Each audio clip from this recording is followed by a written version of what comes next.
আজকে আমরা ভগবান নৃসিংহদেবের গুণকীর্তন শ্রবণ করব। ওনার কিছু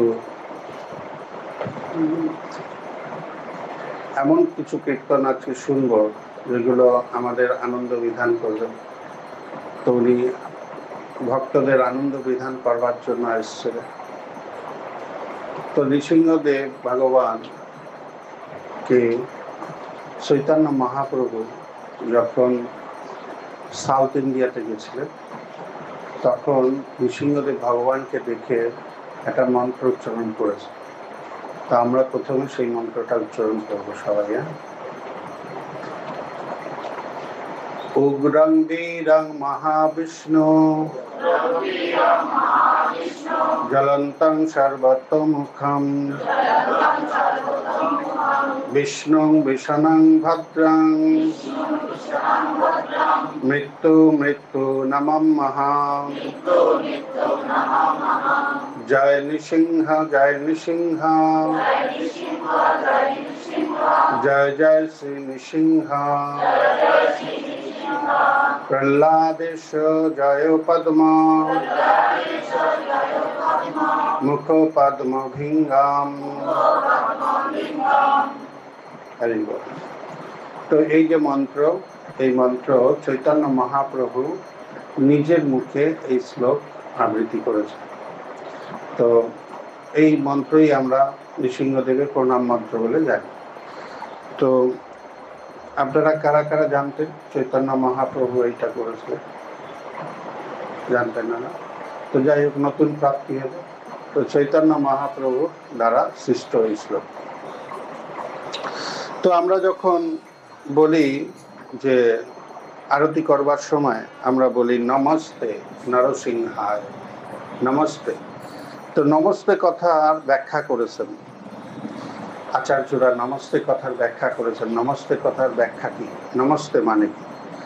তো নমস্তে কথা বলতে গিয়ে বিশ্বনাথ চক্রবর্তী ঠাকুর বলছেন যে এই শব্দের নহম নমঃ, অর্থাৎ নমঃ শব্দের অর্থ হচ্ছে যে অহংকার আর মমতা, অহংকার আর মমতা, এই দুটো জিনিস আমরা কি করছি, আমরা এই দুটো জিনিস যখন ত্যাগ করছি তখন আমরা ভগবানের সামনে বা ভগবানের কাছে আমরা পৌঁছতে পারব। যখন এই দুটো জিনিস, কি কি দুটো জিনিস? একটা অহংকার, একটা মায়া, মমতা, মমতা, মায়া না মমতা, এই দুটো জিনিস আমাদের মনে রাখতে হবে। সেখানে বলছেন ন শব্দের অর্থ হচ্ছে অহংকার। নম ন ম ন ম, তো ন শব্দের অর্থ হচ্ছে অহংকার আর ম শব্দের অর্থ হচ্ছে মমতা। তো যখনই কোনো ভক্ত অহংকার আর মমতা দুটোকে ছেদন করবে তখনই সে কি করতে পারবে? সে ভগবানের শ্রীচরণে সেবায় নিজেকে নিযুক্ত করতে পারবেন আর ভগবানও তাকে গ্রহণ করবে। তাই এই জগতে অহংকার মানে আমরা আলোচনা করেছিলাম, অহংকার মানে হচ্ছে false identity. False identity, false আইডেন্টিটিটাকে কি করতে হবে? সঠিক আইডেন্টিটিতে পূরণ করতে হবে। ফলস আইডেন্টিটি কি ভৌতিক জগতে? অহংকার, যে আমি পুরুষ, আমি নারী, আমি ইন্ডিয়ান, আমি আমেরিকান, আমি ইঞ্জিনিয়ার, আমি ডাক্তার, আমি প্রেস রিপোর্টার, আমি অমুক ব্যাংকের বড় পদে আছি, আমি মুখ্যমন্ত্রী, আমি প্রধানমন্ত্রী। তো এই হচ্ছে আইডেন্টিটি, অহংকার। এইগুলো হচ্ছে অহংকার। যখন এই আইডেন্টিটি আমাদের মধ্যে চলে আসে, যখন এরকম আইডেন্টিটি আমাদের মধ্যে চলে আসে তখন কি হয়? আমরা অহংকারী হয়ে যাই। তখন আমরা দেখি না যে আমি কি, তখন আমি দেখি যে আমি একজন বড় পদের অধীসীন একজন ব্যক্তি। অর্থাৎ আমার সবকিছু ওই পদ দ্বারা সবকিছু আমার কাছে সম্মিলিত হবে। কিরকম? আমি যেহেতু ওই পদে অধীসীন আছি সেই জন্য আমাকে সুন্দর জায়গায় বসতে দিতে হবে, আমাকে ভালো করে আপ্যায়ন করতে হবে, আমাকে ভালো করে নিয়ে যেতে হবে। তো ইত্যাদি ইত্যাদি যদি কোনো অভাব ঘটে তবেই কিন্তু আমার অহংকারে লাগবে। হ্যাঁ, আমি এদের সঙ্গে কথা বলি না, আমি এদের সঙ্গে থাকতে চাই না, এরকম ধরনের ব্যাপারগুলো আসবে। তো সেই জন্য বলছে অহংকার, অহংকার এটা হচ্ছে ফলস অহংকার। এই অহংকার ফলস কেন বলা হয়েছে? তার কারণ হচ্ছে শরীরের সাথে সাথে এই অহংকার শেষ হয়ে যাবে। যখন শরীর শেষ হয়ে যাবে, আমাদের শরীরটা জ্বালিয়ে দেওয়া হবে, পুড়িয়ে দেওয়া হবে, কবর দেওয়া হবে, যাই করে দেওয়া হোক, তো সেই শরীরের সাথে সাথে কি হবে, আমাদের এই ফলস অহংকার সব চলে যাবে। ইঞ্জিনিয়ার, প্রধানমন্ত্রী, রাষ্ট্রপতি সব চলে যাবে, কিছুই থাকবে না, তাই না? তাই থাকবে কি? আত্মা। আর আত্মা কি করবে? ওই অহংকার দ্বারা যে কার্য সম্পন্ন করেছি তার কর্মফল অনুযায়ী সে আর একটা শরীর প্রাপ্ত করবে। তাই অহংকার কত ডেঞ্জারাস আছে না? তো যেহেতু আমরা দেখতে পাই না অহংকারটাকে, কিন্তু আমাদের মনে রাখতে হবে আমাদের মধ্যে যেন এরকম আইডেন্টিটি না থাকে যে আমি এই, আমি এরকম, আমার অনেক অর্থ আছে, আমি এরকম ব্যক্তি, আমি এরকম ব্যক্তি, আমার একটা পজিশন আছে, আমি সেই পজিশন ছাড়া নড়বো না, এরকম জানি কোনো সময় আমাদের মনে আসে না। যদি আমাদের মনে এরকম আসে তবে আমরা কি হব? ভগবানের থেকে আমরা দূরে সরে যাব, তাই না? ভগবান অহংকারী ব্যক্তিকে পছন্দ করেন। তাই অহংকার যাতে না থাকে তার জন্য এইবার অহংকারটাকে তো সেবায় লাগাতে হবে। তাহলে অহংকার যদি সেবায় লাগে তাহলে কি করতে হবে?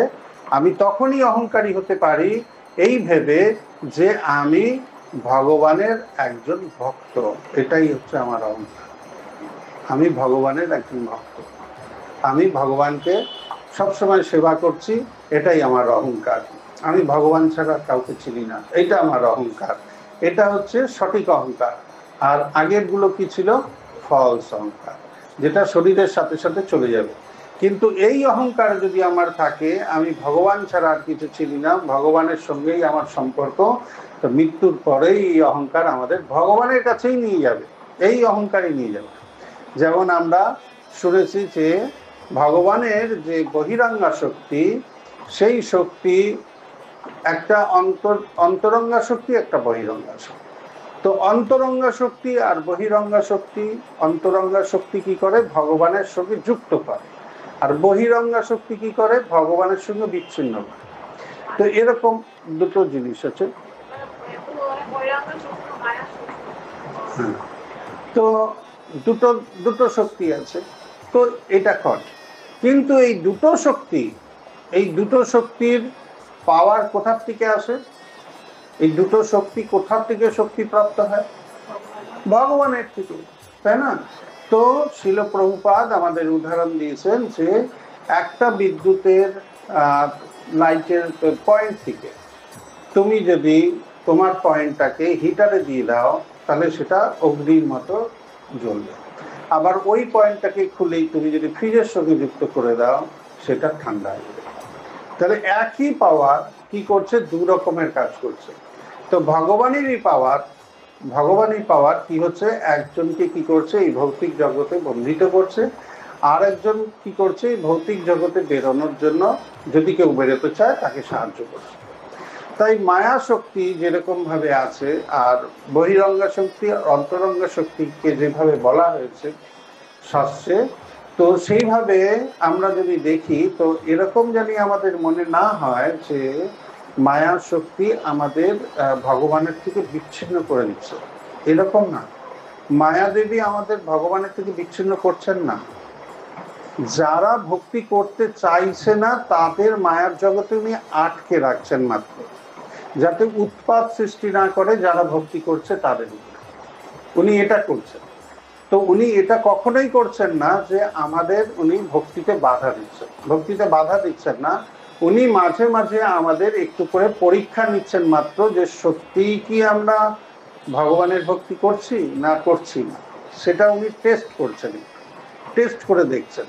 তো সেই জন্য আমাদের জীবনে কিছু সময় আমাদের জীবনে কিছু সমস্যা চলে আসে। তখন হয়তো আমাদের মাথায় এরকম আসে, ভক্তি করছি, সবকিছু হচ্ছে, তবে কেন এরকম সমস্যা আমার কাছে আসছে, এরকম মনে হয়।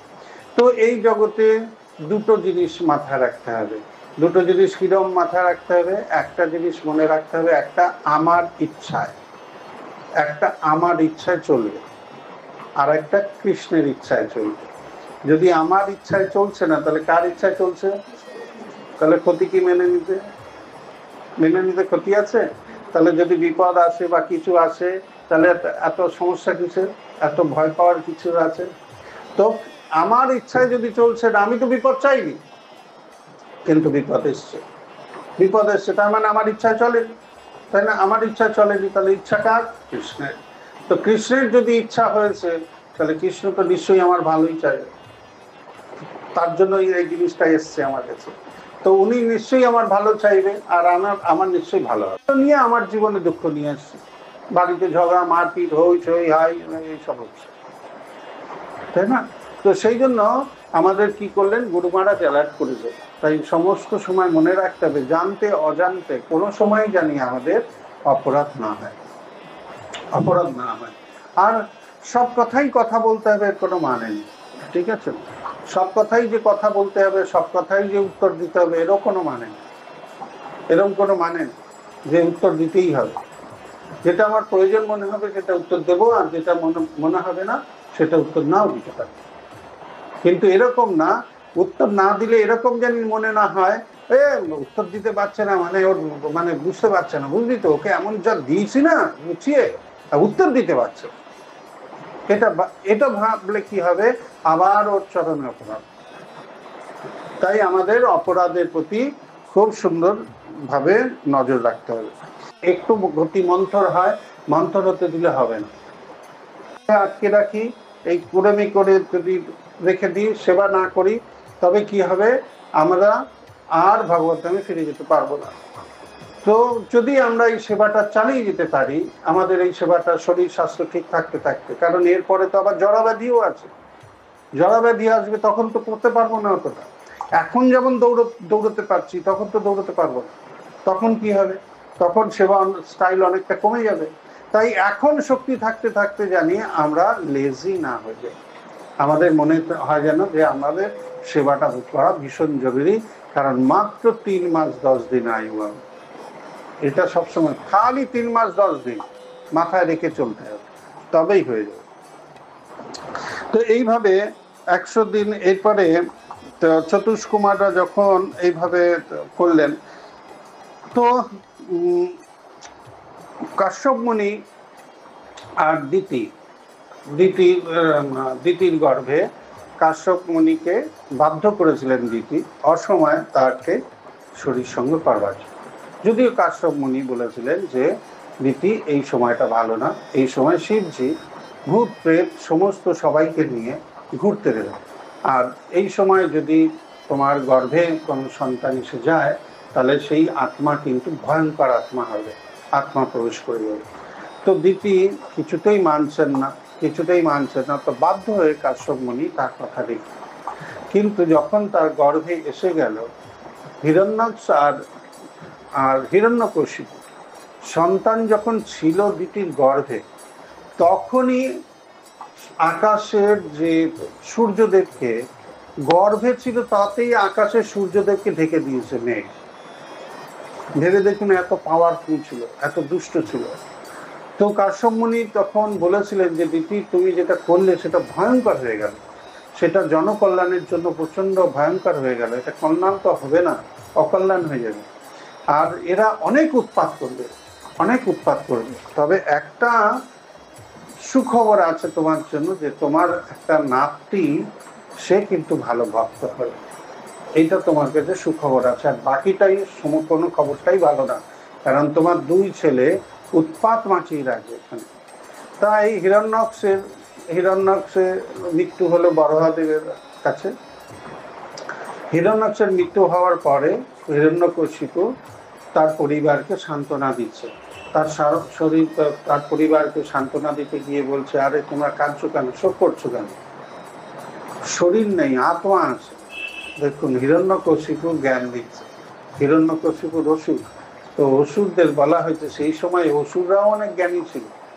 রাবণ তো অনেক বেদ জানতো, রাবণ এত বেদ জানতো, ঠিক আছে। হিরণ্যকশিপুর, এবার শুধু তাই না, রাবণ একবার কৈলাসে গেছিল, আর কৈলাসে গিয়ে কৈলাসে দেখে বলছে যে কৈলাসটাকে তুলে নিয়ে লঙ্কায় নিয়ে যাও। কৈলাসটা বেশ সুন্দর দেখতে, ও তো যা কিছু দেখতে দেখে ভালো সবই তো অসুররা নিয়ে যায়, তাই না? তো সেরকম কৈলাসকে তুলতে গেছিল, তো তুলেছে, অল্প একটু তুলেছে। শিবজি কি করেছেন ওই সময়, কি করেছেন, একটু বুড়ো আঙুলটা একটু ছুঁয়ে দিয়েছেন, আর ওর হাতটা চেপে গেছে, হাত চেপে গেছে, আর চিৎকার চেঁচামেচি শুরু করছে, শিবজি বাঁচাও, শিবজি বাঁচাও, শিবজি বাঁচাও। এরকম শিবজিকে সন্তুষ্ট করবার জন্য, শিবজিকে সন্তুষ্ট করবার জন্য সে ওইখানে 10খানা শ্লোক তৈরি করে দিয়েছে রাবণ, শিবজিকে সন্তুষ্ট করবার জন্য 10টা শ্লোক বলেছে, 10টা শ্লোক বলেছে। শিবজি চলে এসছে এখানে, শ্লোক শুনে চলে এসছে। শিবজি বলেছে আমি খুশি হয়েছি তোমার এতে, তোমার ব্যবহারে। তো তখন উনি বললেন যে শিবজি, আজ থেকে আপনি আমার আরাধ্য দেবতা, আপনাকেই আমি পূজা করবো, সব করবো। তখন শিবজি তখন বলছেন যে তুমি যে এত সুন্দর শ্লোক রচনা করেছো, তো এই শ্লোক লেখা থাকবে রুদ্র শ্লোক, রাবণ দ্বারা রচিত, রাবণ দ্বারা রচিত রুদ্র শ্লোক আজও পর্যন্ত লিখিত আছে, রাবণ শিবজিকে রুদ্র শ্লোক, এটা বলা হয়েছে। তো এইভাবে হিরণ্যক্ষ কি করেছিলেন, হিরণ্যক্ষ এইবার বিষ্ণুকে মারবার জন্য কঠিন তপস্যা করেছিল। কঠিন তপস্যা মানে 100 দিব্য বৎসর বলা হয়েছে। 100 দিব্য বৎসর মানে হচ্ছে 36,000 বৎসর, 36,000 বৎসরকে 100 দিব্য বৎসর বলা হয়। তো সেই 100 দিব্য বৎসর যখন তিনি মানে এটার নাম কি তপস্যা করছিলেন, তখন ওনার শরীরে পুরো উই পোকা দিয়ে ঢেকে গেছিল ওনার শরীর, আর পুরো শরীরের যত ফ্লেশ মানে রক্ত মাংস যা ছিল সব উই পোকা খেয়ে নিয়েছে, খালি ওনার কঙ্কালটুকুই বেঁচেছে। তো এই অবস্থায় তিনি গভীর তপস্যা করছিলেন, আর তারপরে এই ব্রহ্মাজি ওখানে আসেন, আর ব্রহ্মাজি আসার পরে তো ওনাকে জল সিঞ্চন করলে আগের মতো রূপ ধারণ করে নেয়। ধারণ করার ফলে তারপরে যখন আবার জিজ্ঞেস করে ব্রহ্মাজি, তখন ব্রহ্মাজিকে বলতে থাকে যে আমাকে অমর বর প্রদান করুন। তো ব্রহ্মাজি বললেন আমি নিজে অমর না, তাই আমি তোমায় অমর বর দিতে পারছি। তো এরপরে সে কি করলো, নানানভাবে ব্রহ্মাজির কাছে নানানভাবে সে বর চাইতে থাকলো, সকালে না, বিকালে না, রাত্রে না, ইত্যাদি ইত্যাদি নানান বর, ঘরে না, বাইরে না, উপরে না, নিচে না, স্থলে না। তো তো কেউ আমায় মারতে পারবে না, না নরও মারতে পারবে না, দানব মারতে পারবে, তো না অসুর মারতে পারবে না, রাক্ষস মারতে পারবে না, দেবতা মারতে পারবে, তো কেউ মারতে পারবে না, এরকম সব বর পেয়ে গেছে। তো এতগুলো রক্ষা কবচ পেয়ে গেছে মানে সে আলটিমেটলি অমরত্বের কাছাকাছি পৌঁছে গেছে। লোক যদি নাই মারতে পারে কি করবে? তো এইভাবে যখন হয়েছিল তখন হিরণ্যকশিপুর কি করেছিল, 3 লোককে তাহালকা মাছিয়ে রেখে দিয়েছিল, 3 লোককে একদম অস্বস্তিকর পরিবেশ সৃষ্টি করে দিয়েছিল, সবাইকে নামিয়ে দিয়েছে। ইন্দ্রর জায়গায় একজন অসুরকে বসিয়ে দিয়েছে, সূর্যদেবকে বলেছে তুমি যাও, তোমার ছুটি, তোমার আর কাজে আসতে হবে না। একটু সূর্যদেবের জায়গায় একটু নেই, তার মনে হবে সন্ধ্যা হবে, না হলে হবে না, সে জেগেই আছে আকাশে, তার ইচ্ছাটা সূর্য থাকবে এরকম। তো এরকম চন্দ্রকে সরিয়ে দিয়েছে, চন্দ্রের জায়গায় অসুর দিয়ে দিয়েছে। নরকে যমরাজকে গিয়ে বলেছে যমরাজ, নরকে যারা আছে সবাইকে স্বর্গে পাঠাও, আর স্বর্গে যারা আছে সবাইকে নরকে পাঠাও।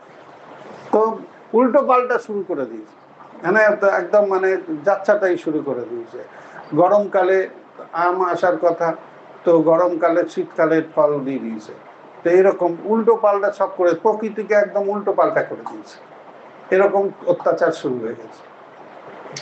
তখন অত্যাচার যখন এত শুরু হয়েছে, তখন ব্রহ্মাজির নেতৃত্বে সবাই তখন ভগবান বিষ্ণুর কাছে গেছেন, আর ভগবান বিষ্ণুর কাছে প্রার্থনা করেছেন।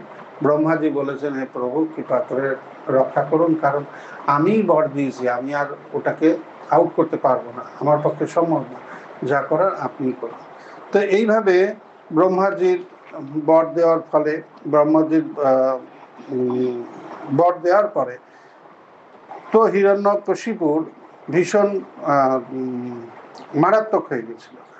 তো যেহেতু সে কঠিন তপস্যা করেছিল, তাই ব্রহ্মা বাধ্য হয়ে গেছিল ওকে বর প্রদান করতে। তো শিল প্রভুপাদ এই কলিযুগে আমাদের তপস্যা কিন্তু এত শক্ত করতে দেয়নি, এত শক্ত দেয়নি তপস্যা। শিল প্রভুপাদ বলছেন যে 16 মালা জপ করো, 4 নিয়ম পালন করো, বুক ডিস্ট্রিবিউশন করো, প্রসাদ খাও, আর ভগবদ্ধাম চলে যাও। এই হচ্ছে তপস্যা, ঠিক আছে না? এইটুক তপস্যা দিয়েছে, হিরণ্যকশিপুরের মতো তপস্যা দেয়নি আমাদের। তো এটা হচ্ছে তপস্যা। তাই আমরা ভালো করে সেই প্রভুপাদের দেওয়া যে তপস্যা, সেই তপস্যাটা যাতে আমরা ভালো করে পালন করতে পারি। তো নরসিংহদেব যখন নরসিংহদেবের আগে একবার কি হয়েছিল, নরসিংহদেবের যে লীলা হয়েছিল সেটা হয়েছিল সত্যযুগে লীলা হয়েছিল। আর ত্রেতা যুগে শ্রীরামচন্দ্র এসেছিলেন, তাই তো? ত্রেতা যুগে রামচন্দ্র এসেছিলেন। তো ত্রেতা যুগেও শ্রীরামচন্দ্র নরসিংহ লীলা করেছেন, ত্রেতা যুগে। তো এটা সাউথ ইন্ডিয়াতে এটা এক জায়গায় আছে, সেখানে ভীষণ বড় করে এই ভগবানের নৃসিংহদেবের পূজা। তো তার পিছনে একটা ছোট কাহিনীও আছে। তো কাহিনী হচ্ছে যে এক মুনির ঋষির যে কন্যা, তার নাম মালতী ছিল। তো মালতী গঙ্গাতে, আর মালতী তখন একদম কুমারী মেয়ে ছিল, আর গঙ্গাতে তখন ও তো কি করতে, স্নান করে জল নিয়ে আসছিল। তো সেই সময় রাবণ কি করেছে, রাবণ কি করতো, সমস্ত জায়গায় না ঘুরে বেড়াতো, এরকম সাধারণ বেশে রাবণ ঘুরে বেড়াতো। রাবণ এত কামুক ছিল, সমস্ত নারীকে ভোগ করবার ওর বাসনা ছিল, এরকম একটা বাসনা ছিল। কোনো নারীকে মাতৃরূপে দেখতো না, সমস্ত নারীকে ও ওয়াইফ রূপে দেখতো। এটা ছিল রাবণের মধ্যে ব্যাপার। তো রাবণ কি করতো, এরকম ভাবে ঘুরে বেড়াতো চারদিকে, আর চারদিকে ঘুরে বেড়াতে বেড়াতে ওই মালতীর কাছে পৌঁছে গেছে। তো মালতীর কাছে পৌঁছে গেছে, তো মালতী ভয় পেয়ে গেছে, আর মালতী নিজেকে সেভ করতে পারেনি, কিন্তু রাবণ ওর সঙ্গে সম্মুখ করেছে। সম্মুখ করার পরে মালতী কাঁদছে, ওখানে বসে বসে বসে কাঁদছে যে আমি কি করে এখন বাড়ি যাব, কি হবে আমার জীবন, এই ইত্যাদি এইসব নিয়ে চিন্তন করছে আর কাঁদছে। এর মধ্যে একটা ইঁদুর এসে গেছে। ইঁদুরকে গণেশজির বাহন ইঁদুর। তো ইঁদুর এসে গেছে, ইঁদুর গিয়ে মালতীকে দেখে খুব উৎসাহিত হয়ে গেছে। মালতী দেখে বলছে, বাহ, খুব সুন্দর দেখতে। তো ইঁদুরও মালতীকে ভোগ করেছে। এবার মালতীর গর্ভে দুটো বীর্য এসছে, একটা রাবণের দ্বারা আর একটা ইঁদুরের দ্বারা। এবার মালতীর গর্ভ থেকে যে সন্তান উৎপাদিত হয়েছে সে রাবণের মতো শক্তিশালী, আর শরীর হয়েছে ইঁদুরের মতো। তো রাবণের মতো শক্তিশালী আর শরীর হয়েছে ইঁদুরের মতো, সেই জন্য মুশিকাসুর নাম হয়েছিল, ওর নাম হয়েছিল মুশিকাসুর। তো মুশিকাসুর হয়েছিল, সেই মুশিকাসুর একদম পালোয়ান টাইপের, একদম ওকে হারাতে পারে কে, রাবণের মতো শক্তি। তো যখন যখন মুশিকাসুর কি করছিল, স্বভাবতই সমস্ত ঋষিদের খুব সমস্যা করছিল, তাদের যাগযজ্ঞকে বন্ধ করে দিচ্ছিল। তো এরম যখন হচ্ছিল, তখন শ্রী রামচন্দ্র যখন গেছিলেন বনবাসে, তখন সবাই রামচন্দ্রকে গিয়ে বলেছে, রামচন্দ্র ভগবান, এরকম মুশিকাসুর বলে একজন অসুর আছে, সে ভয়ঙ্কর অসুর, আর আমাদের খুব বিরক্ত করছে, আমাদের যজ্ঞে মলমূত্র ত্যাগ করছে, এরকম করে দিচ্ছে, যজ্ঞ বন্ধ করে দিচ্ছে, যজ্ঞের মধ্যে মলমূত্র ফেলে দিচ্ছে, এরকম করছে, এত ভয়ঙ্কর, আর মারতে আসছে। কোনো রকমে আমরা বেঁচে আছি, আর কাউকে কাউকে তো মেরেও ফেলছে, মেরে খেয়ে দিচ্ছে, এরকম হচ্ছে। তখন শ্রীরামচন্দ্র এই কথা শুনে তখন ভাবলেন যে কি করতে হবে। তখন শ্রীরামচন্দ্র কি করলেন, নরসিংহ রূপ ধারণ করেছে। কিন্তু এই নরসিংহ রূপের মতো ধারণ করেননি, উপরে সিংহ আর নিচে এরকম না, ওনার না পুরো উপর থেকে কোমর পর্যন্ত তার ছিল পশুর মতো, হ্যাঁ, আর মুখটা ছিল বিড়ালের মতো। তো বিড়ালের মতো মুখটা ছিল, আর বডিটা ছিল পশুর মতো, আর কোমর থেকে হাত পা ছিল নরের মতো, এরকম ছিল। তো সেই জন্য তো ওই সাউথ ইন্ডিয়াতে আজও পর্যন্ত আছে সেটা। ওনার ওনার নামটা আমি বলছি তো। হ্যাঁ, বিরল না বিরল নরসিংহ, বিরল নরসিংহ, বিরল নরসিংহ রূপ আছে ছিল। হ্যাঁ, নরসিংহটা বিড়ালের মতো বলছে, যেহেতু কাকে মারতে হবে, মুশিককে, আর মুশিককে কে মারে? বিড়াল। সেই জন্য উনি বিড়ালের রূপ ধারণ করেছিলেন, মুখটা বিড়ালের রূপ ধারণ করে। দেখুন কত কিছু সুন্দর সুন্দর তথ্য আছে এই সম্বন্ধে। তো সাউথ ইন্ডিয়ায় এর পূজা হয়, সাউথ ইন্ডিয়াতে। তো তো নরসিংহ ভগবানের আবির্ভাব হয়েছিল তিনটি কারণের জন্য। তো নরসিংহদেবের আবির্ভাবের জন্য নরসিংহদেব বলেছিলেন যে ব্রহ্মা আমাকে স্তুতি করেছে,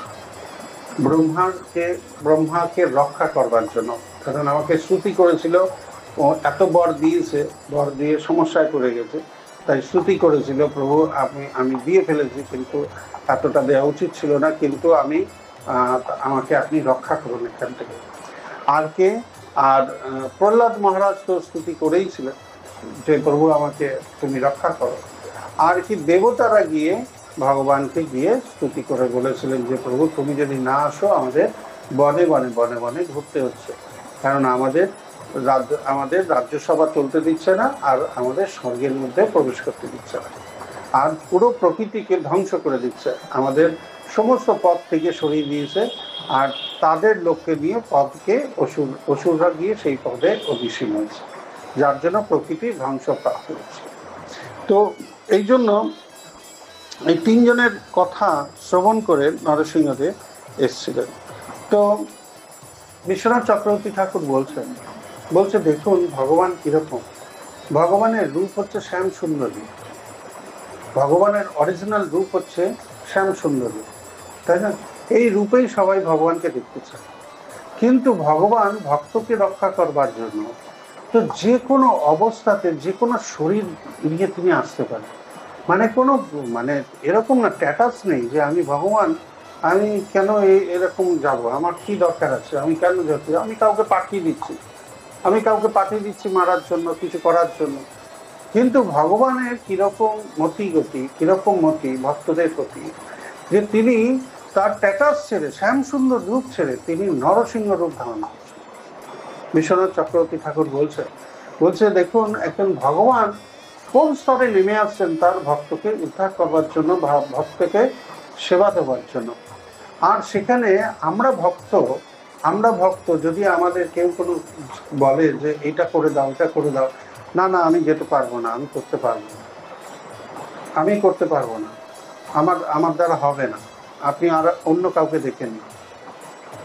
তো নিজের স্ট্যাটাস থেকে নামতে চাইছেন, আর ভগবান শ্যামসুন্দর রূপ ত্যাগ করে নরসিংহ রূপ ধারণ করছে, নিজের স্ট্যাটাস থেকে কোথায় চলে এসছে সেটা দেখছে। ভগবান আমাদের কাছে শিক্ষা দিচ্ছেন যে কিভাবে অহংকারী হয়ে সমস্ত কিছু সেবা করার দরকার আছে। আমাদের অহংকার আমাদের বিনাশের কারণ হয়ে দাঁড়াবে। তাই আমরা যদি অহংকারী হয়ে যাই তো ভগবান আমাদের রক্ষা করবেন না। তো আমরা যদি অহংকারী হই তা আমাদের দেখভাল কে করবে? মায়া দেবী করবে। আর আমরা যদি অহংকার ত্যাগ করি আর ভগবানের সেবায় নিযুক্ত করি, তাহলে আমাদের কে দেখবে? ভগবান দেখবে। তো এইটা হচ্ছে শাস্ত্রে বলা হয়েছে। তো নরসিংহদেব প্রহ্লাদকে রক্ষা করবার জন্য নয় আবির্ভূত হয়েছিলেন, এবং চতুষ্কুমার বিজয়কে সাপ প্রদান করেছিলেন তার জন্য। আচ্ছা, ঠিক আছে। আর নরসিংহদেবের আর একটা জগন্নাথ পুরীর সঙ্গে একটা আছে নরসিংহদেবের। হ্যাঁ, নরসিংহদেবের লীলা আছে জগন্নাথ পুরীতে। একবার ভগবান জগন্নাথ দেব তার প্রধান পুরোহিতকে স্বপ্ন দিয়ে একটা মেনু দিয়েছে, আর রেসিপিও বলেছে, আর রেসিপিও বলে কিভাবে বানাতে হবে সব বলে। তো পরের দিন সেই ব্রাহ্মণ পুরোহিত সেটা বানিয়েছে, কিন্তু এত শক্ত হয়ে গেছিল, তো মারাত্মক শক্ত হয়ে গেছে। তো বানিয়েছে, এবার বানিয়েছে, এখন সে ভাবছে এত শক্ত হয়ে গেল, কি করবো এখন। তো ঠিক আছে, ভগবানই রেসিপি দিয়েছে আর ভগবানই মেনু দিয়েছে, আমি কি করবো, তা আমি যেটা হয়েছে সেটা বানিয়ে দিয়েছি। এবার গিয়ে ভগবানকে দিয়ে দিয়েছে, ভগবানকে দিয়ে দিয়েছে, ভগবান পেয়ে নিয়েছে, এবার প্রসাদ হয়ে গেছে। ওই দিনই রাজা এসছে মন্দির ভিজিট করতে, তো ভগবানকে প্রসাদ যেটা দিয়েছে, ভোগ লাগিয়েছিল, সেইটা ওই রাজার খাতে লাড্ডু দিয়ে দিয়েছে। লাড্ডু দিয়ে দিয়েছে, রাজা তো খেতে গিয়ে তো তার দাঁত যায় যায় অবস্থা, আর খুব রেগে গেছে ব্রাহ্মণের প্রতি। বলছে, তুমি পাগল আছো? এইভাবে তোমরা জগন্নাথের সেবা করো? হ্যাঁ, এই এই তোমার কাজ? তোমাদের এইভাবে আমি পুষে রেখেছি, এই জন্য পুষে রেখেছি যে এটা জগন্নাথের সেবা, যে জগন্নাথ এত শক্ত জিনিস খেতে পারে, এত কিছু। যাও এটা গুঁড়ো করো, গুঁড়ো করে আমাকেও দাও, আর জগন্নাথকেও আবার দেবে, গুঁড়ো করে দেবে, এটা একদম দেবে। তো এখন ব্রাহ্মণ গিয়ে বলেছে, মহারাজ এটা তো জগন্নাথ দেবেরই মেনু আর রেসিপিও না। তো তারপরে জগন্নাথ দেব কি করেছেন, রাজার স্বপ্নে এসছেন। স্বপ্নে এসে বলছেন, রাজা শোনো, তুমি বেশি বুদ্ধিমান হও না, আর বেশি বুদ্ধি লাগিও না, ওটা আমি বলেছিলাম আর আমার খাওয়ার জন্য, তোমার খাওয়ার জন্য। তো আমি বলেছিলাম আমার খাওয়ার জন্য, একটু দাঁতটা মেসেজ করার জন্য। তো ওইটা আমি বানিয়েছি, ওটা আমি খাবো বলে। তো তোমার যদি বলে গুঁড়ো করে খাও। তো এবার আজও পর্যন্ত ওই লাড্ডু দেওয়া হয়, কিন্তু যখন আনন্দবাজারে বিক্রি হয় তখন গুঁড়ো করেই বিক্রি হয়, কারণ ও আর কেউ ভাঙতে পারবে না, দাঁত ভাঙা লাড্ডু। তো ওই দাঁত ভাঙা লাড্ডু ওইখানে প্রসিদ্ধ আছে। এইভাবে অনেক লীলা ভগবানের সঙ্গে হয়েছিল। তো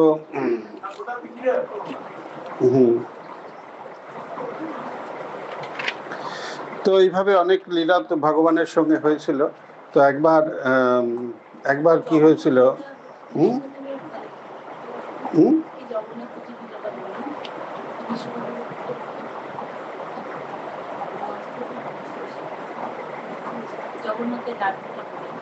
জগন্নাথের লাড্ডু, হ্যাঁ, মানে ওটা নৃসিংহদেব রূপে উনি ওটা খেয়েছেন, মানে ওনার দাঁতটাকে স্ট্রং করবার জন্য। ওটা বলছে এটা নৃসিংহ রূপে ওটাকে গ্রহণ করেছেন ওইটা। তো নরসিংহ ভগবান তো একবার রাবণ কি করেছিল, মহিরাবণের কাছে গেছিল।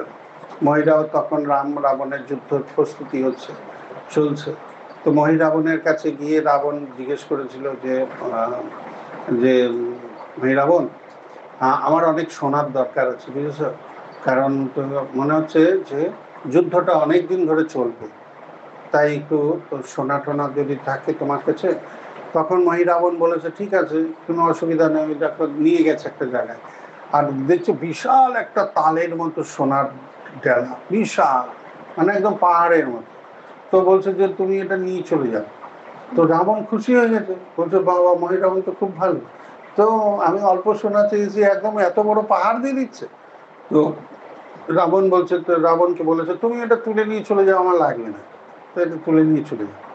তো রাবণ ওটাকে তুলতে পারছে না, অনেক চেষ্টা করেছে, তুলতে পারছে না। তারপর মহিরাবণকে বলছে, আরে এটা কি এটা? তো বলছে, সত্যযুগে হিরণ্যকশিপু তোমার আগের অবতার, তো তুমি তার পরেরটা এসছো। হিরণ্যকশিপুর রূপে যখন ছিলে, তখন সত্যযুগে হিরণ্যকশিপুরকে যে নরসিংহদেব বধ করেছিল, ওর কানের কুণ্ডল এটা কানের কুণ্ডল রাবণ তুলতে পারছে না, কানের কুণ্ডলই তুলতে পারছে, ভেবে দেখো, পাহাড়ের মতো। তখন বলছে যে সত্যযুগে এত শক্তিশালী ছিল হিরণ্যকশিপু, তাকে একদম পেট চিরে মেরে ফেলে দিল নৃসিংহদেব ভগবান। আর তুমি ভাবছো যে এই রামজি হচ্ছে ওই রামই তো এখানে এসছে, তুমি ভাবছো যে রামের সঙ্গে যুদ্ধ করবে? শিগগিরই যাও, সীতামাতাকে ছেড়ে দাও আর নিজের জীবন বাঁচাও। তখন দেখছে ও তো ভালো কথা শুনতো না, কেউ যদি ওকে উপদেশ দিত ওখান থেকে চলে যেত। তো ওর সঙ্গে সঙ্গে বলছে, ঠিক আছে হয়েছে, বোঝা গেছে, বলে চলে গেছে ওখান থেকে। তো বলছে ওই রামই আছে, ওই ওই নরসিংহদেব, ও তোমাকেও মেরে দেবে, তার থেকে ভালো তুমি সীতাকে ফেরত দিয়ে দাও। এইভাবে অনেক লীলা নানান সময় হয়েছে। তো আজকে এইখানেই আমরা শেষ করব। আর ভগবানের কাছে আমরা কি প্রার্থনা করব? ভগবানের কাছে কি প্রার্থনা হবে যে হে প্রভু, আমাদের কি প্রার্থনা থাকবে যে হে প্রভু, আপনার শ্রীচরণে আমরা যেন অহেতুকী ভক্তি, কেবলা ভক্তি আমরা করতে পারি। আর আমাদের সমস্ত শোক, দুঃখ, মোহ সব আপনি হরণ করুন। আমাদের যে হৃদয়ের রূপী পাষাণ হৃদয়, যেমন যখন আপনি হিরণ্যকশিপুকে বিদন্ন করে দিয়েছিলেন, আপনার হৃদয়কে বিদন্ন করে দিয়েছিলেন, সেরকম আমাদের এই পাষাণ হৃদয়কে আপনি বিদীর্ণ করে দিন। আর আপনার নখের দ্বারা এই পাষাণ হৃদয়কে আপনি বিদীর্ণ করে দিন। আর সেখানে আপনি আপনার চরণের শুদ্ধ প্রেম আমাদের প্রদান করুন, যাতে আমরা অন্তিম কাল পর্যন্ত আপনাকে স্মরণ করতে পারি আর আপনার সেবায় নিযুক্ত হতে পারি। আর সেই জন্য আপনি ভক্তি বিনাশক আছেন, আপনি আমাদের ভক্তিকে রক্ষা করুন, আমাদের সেবাকে রক্ষা করুন, আমাদের সন্তান সন্ততি পরিবারকে রক্ষা করুন, যাতে আমরা সবাই মিলে আপনার চরণে স্মরণ করে আমরা আপনার সেবায় নিযুক্ত হতে পারি। এই বলে আমাদের নৃসিংহদেব ভগবানকে প্রার্থনা করতে হবে। তো আর এরকম প্রার্থনা যদি চলতেই থাকবে, তবে কি হবে, আমাদের সমস্ত বাসনা কামনা যেগুলো আছে ভৌতিক, সেগুলো সব নষ্ট হয়ে যাবে। আর আমাদের সেবার প্রতি, ভগবানের শ্রীচরণের প্রতি, আমাদের সাধুগুরু বৈষ্ণবের প্রতি, ভক্তদের প্রতি আমাদের ভালো মনোভাব তৈরি হবে, আমাদের শ্রদ্ধা তৈরি হবে। ঠিক আছে? হরে কৃষ্ণ।